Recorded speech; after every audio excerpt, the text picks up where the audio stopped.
L'investissement à Bali. On parle depuis tout à l'heure du coup de faire construire sa villa avec vous. Vous avez également l'agence immobilière. Pourquoi je devrais choisir l'un? Pourquoi je devrais choisir l'autre? C'est quoi les avantages et inconvénients de faire construire ou acheter ce qui existe déjà suivant la bonne localisation? Bah, acheter déjà construit, naturellement, il y aura ce côté instantané. C'est-à-dire faire un acte notarié ici, c'est environ 2 3 semaines, donc ça sera quand même très rapide. Les avantages, c'est que la rentabilité va être presque immédiate. C'est que voilà, il y aura certainement une localisation pardon, que vous aurez choisie. C'est vrai que c'est les premiers avantages. Ces inconvénients, naturellement, ça sera surtout la question du leasehold. C'est-à-dire que vous allez acheter comme une seconde main. Vous allez acheter un leasehold déjà qui aurait été lancé, par exemple une base de 25 ans, vous allez racheter le leasehold restant, c'est-à-dire 18, 20, 22 ans. Ça va certainement vous enlever le levier potentiellement de refaire une revente plus tard, puisque la valeur immobilière sera toujours basée sur combien de temps il reste de votre leasehold. Ça, c'est vraiment un premier inconvénient. Et le deuxième, c'est finalement de pas vraiment ni savoir ce qui a été réellement fait, par exemple les fondations, les murs, etc. Et l'autre petit inconvénient, mais ça c'est plus pour de la résidence principale, c'est le côté où elle n'est pas vraiment sur mesure finalement. Ok. Et en termes de rentabilité, les ROI restent similaires de l'un à l'autre ou pas?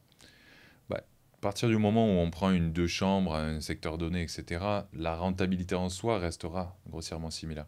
C'est le levier vraiment de la partie revente qui, sur une construction, souvent on part aujourd'hui sur des 30 ans ou 35 ans de lease, on fait 5 ans, 7 ans, et ensuite on fait un levier de revente. Et ce levier-là, pour la partie real estate, agence immobilière, n'existe pas vraiment, puisque revendre un lease de 10 ans, pardon, vous allez être vraiment impacté sur le prix de revente. Donc c'est surtout sur la partie financière, c'est surtout ce levier-là qui est beaucoup plus difficile en agence immobilière, du moins. Mais en tout cas, dans une construction, on a quand même beaucoup plus de flexibilité parce qu'on va choisir son terrain avec son environnement. En tout cas, l'environnement, on pourra par exemple, si on veut un environnement très calme, on peut choisir un immense terrain, si on a le budget, bien sûr. Mais on peut choisir son terrain, on peut choisir sa maison. Et je veux 3 chambres, je veux 4 chambres, je veux un petit bureau, je veux ci. On peut vraiment la designer comme on veut. On peut choisir les matériaux, on va choisir la qualité, on va choisir les meubles. La construction, c'est vraiment une personnalisation poussée à l'extrême, Mm. contrairement à l'achat direct Ouais, où on n'aura pas le choix. On va choisir la villa qui est disponible ouais. dans Et le puis plus on a simple. aussi sur la construction un plan de paiement Oui, qui n'est pas sur le côté agence Ouais, c'est immobilière. vrai. Agence immobilière, on n'a pas de crédit possible ici en Indonésie. ouais, Donc ça veut dire que dans 3 semaines, il vous faut tout payer. ouais.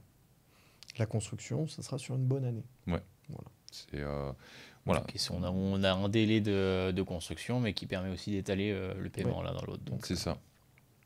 Et puis le real estate, si jamais du moins vous n'êtes pas sécurisé sur l'achat, une fois que c'est payé, s'il y a un problème derrière, c'est fini. il n'y a ouais, c'est la personne qui va vôtre, être quoi. là. Donc c'est deux salles, deux ambiances pour le coup, et chacun a ses avantages, chacun a ses inconvénients. Nous, c'est vrai que beaucoup de fois, on nous pose la question. Nous, en l'occurrence, on a les deux, donc on n'a pas de parti pris que vous achetez déjà fait ou que vous fassiez construire. Entre guillemets, on n'a pas de parti pris, nous, on s'en fout. Mais c'est vrai que si on doit répondre personnellement, c'est vrai que la partie construction a plus d'avantages, comme on vient de les citer, Je quoi. choisis la construction. Puis il y a peut-être aussi une différence forcément d'un investissement locatif ou de venir y vivre. Ouais, aussi, ouais. Oui, bien sûr.